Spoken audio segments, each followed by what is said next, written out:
ሰባቱ መንጦላዕት ወዴት ተጋረዱ? ሰባቱ መብራቶች ወዴት ተሰናዱ? ታናሽ ሙሽራ ነሽ የ15 ዓመት ባንቺ ላይ ሲፈጸም እንግዳ ስራት።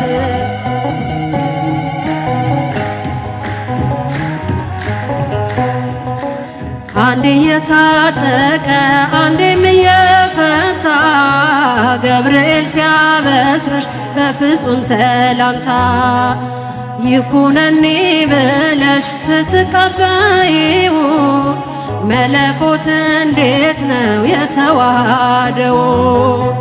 ይህም ባሰብኩት ልቤ ይመሰጣል።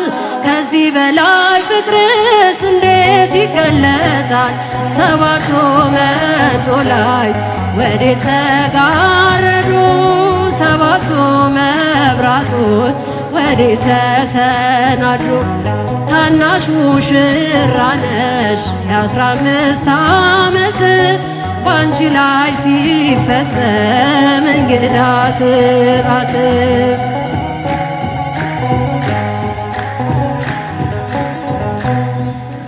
ሁሉን የሚወስን ባንቺ ተወሰነ። ከሦስቱ አካል አንዱ ቃልም ሥጋ ሆነ።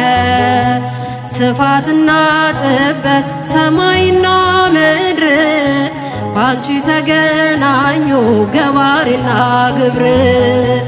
ይህም ባሰብኩት ልቤ ይመሰጣል። ከዚህ በላይ ፍቅርስ እንዴት ይገለጣል?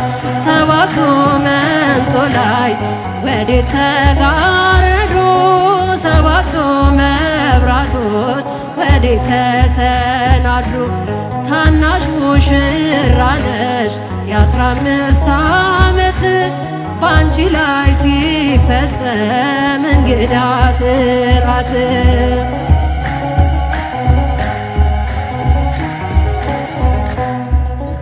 እንዴት ቢመርጥሽ ነው እንዴት ቢያከብርሽ ትናንትና ዛሬን ያገናኝብሽ።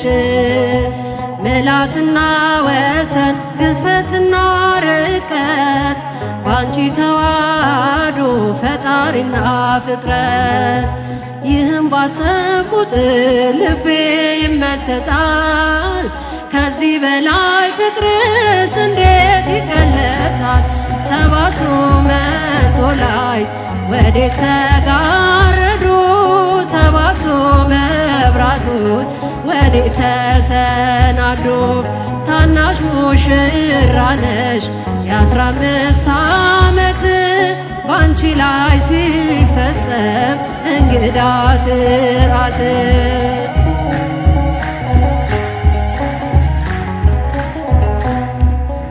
ምስጢር ሊመረምር ይወጣል ሕሊና ያልፋል ይሻገራል ከሰማይ ደመና።